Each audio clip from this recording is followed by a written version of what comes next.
আর সবচেয়ে দুঃখের আর লজ্জা আমার জন্য যে ওই মেয়েটা আমার মেয়ের বয়সী, মানে আমার মেয়ের থেকে 2 বছরের বড়। দূরে থাকাই আমার মেয়ের দুজনেরই ভালো।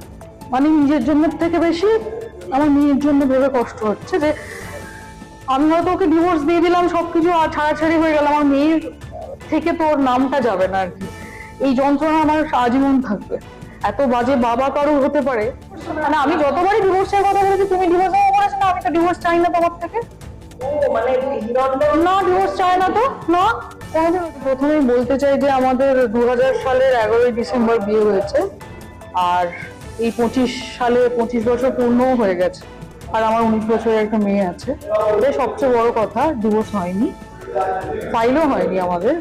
তবে এই যে এখন যেটা দেখছি, এটা নিয়ে আমি শুনতাম, কিন্তু যখনই আমি ওকে জিজ্ঞেস করেছি বা আমার মেয়ে জিজ্ঞেস করেছে, তখন বলেছে যে না, এটা ফেক, মেয়েটা আমাদের ব্ল্যাকমেলিং করছে, আমাকে ব্ল্যাকমেলিং করে, আমাকে এই দাও ওই দাও করে। বাট এখন এই ছবিগুলো দেখে তো আর মনে হচ্ছে না যে ব্ল্যাকমেলিং।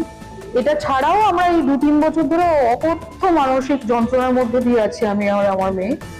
একটা হঠাৎ করে 17 বছর পরে যদি আমার মেয়ে দেখে তার বাবাকে এরম ভাবে কারোর সঙ্গে, সেটা কত যন্ত্রণা। তোমরা তো অনেকেই মেয়ে আছে, বুঝতে পারো। আমি আজকে আমার বুটিক থেকে আলাদা থেকে ফিরে এসে দেখলাম আমার মেয়ের চোখগুলো পুরো ফুলে আছে। আমার মানে নিজের জন্য থেকে বেশি আমার মেয়ের জন্য ভেবে কষ্ট মনে হয়েছে যে মানে ওই পাওয়ার পেয়ে গেলেই বোধহয় মানুষের এই যে বার বেড়ে ওঠে না। ওই এমএলএ ভোটের সময়ও, মানে আগের বারে 2021-এ খড়গপুরে আমি 1 মাস থেকে পাশে থেকে ওর সাথে যাই, হেল্প করেছি, মানে সবকিছুতে, মানে ওকে মেন্টাল সাপোর্ট দেওয়া থেকে আমি মেয়েকে একা রেখে গেছি। আস্তে আস্তে জানতে পেরেছি যে মানুষ কত বেইমান হয়, আমরা তো সবাই জানি। মানে যেহেতু আমার মেয়ের বাবাও না, মানে না তো কাদা ছড়ালে সেই তো আমার গায়ে এসে পড়বে। আমি এই জন্যই চুপ ছিলাম। মানে এমন নয় যে আমাকে অনেকেই এর আগে তো কেউ না কেউ কিছু কিছু জেনে আমাকে জিজ্ঞেস করেছে যে কি, আমি ওদেরকে বলিনি কাউকে আলাদা। মানে ও তো আমাদের সাথে আবার এসে থাকতো। এই আমাদের 2024-এ মানে আমার কাছে সমস্ত রেকর্ড আছে। আরবানা তো তোমরা জানোই যে আরবানাতে সমস্ত রেকর্ড থাকে, মানে মেন গেটে ঢোকা থেকে এখানে অব্দি সবকিছু রেকর্ডেড।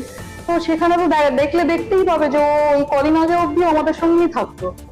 এই আমার মেয়ের সাথে তো প্রায় কথা হয়, মানে ওকে অনেকবার ফোন করে, ও লজ্জায় অভিমানে কথাই বলতে চায় না, তাও কখনো কখনো কথা বলে।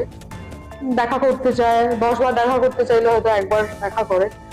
ওরও মন থেকে অত মনে একটা দাগ লেগে গেছে না, যে বাবাকে যে দেখেছিল, হঠাৎ করে বাবার এরকম রূপ দেখেছে। আর সবচেয়ে দুঃখের আর লজ্জা আমার জন্য যে ওই মেয়েটা আমার মেয়ের বয়সী, মানে আমার মেয়ের থেকে 2 বছরের বড় মাত্র। এটা সবচেয়ে আমার কাছে লজ্জার। মানে এরপরে আমি আর ভেবেছি যে এই লোকটার সাথে দূরে থাকাই আমার মেয়ের দুজনেরই ভালো, কোনো রকম। আর আমাকে তো ইভেন সব জায়গা থেকে ব্লকও করে রেখেছে। মানে হ্যাঁ, মানে সোশ্যাল মিডিয়া সবকিছু, ফেসবুক, ইনস্টাগ্রাম, আমি কোথাও কিছু দেখতে পাই না, ব্লক করা আছে। এতটা আঁচ পাইনি, এতটা বাড়াবাড়িটা আঁচ পাইনি। মানে আমি 25 বছর পরেও বলবো যে আমি লোকটাকে চিনতেই পারিনি, একেবারেই চিনতে পারিনি। না, এত বড় লোক কি ফেসে যায়? আমার মনে হয় না।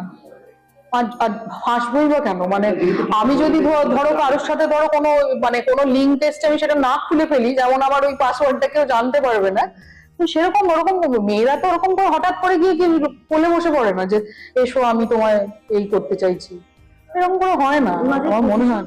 এই তো সবে জেনেছি, কিছু তো একটা করবো। না না, ভ্যালিডই না, ওই বিয়ের কোনো মূল্য নেই। তো মেয়েটা একটা মানে বোকা বা ভীষণ শয়তান মেয়ে বলবো। কারণ 17 বছর 18 বছর বয়স থেকে কোনো মেয়ে যদি কোনো একটা 50 বছর লোকের কাছে চলে যায় নিজে থেকে, সে কি লেভেলের মেয়ে হতে পারে সে তোমরাও জানো, আমিও জানি। তো সেটা নিয়ে আর কিছু বলার নেই। তো এবার হিরণদাও তো ছোট না, বাচ্চা না, এইটুকুই বলবো। আর তো বুঝতেই পারছো তোমরা।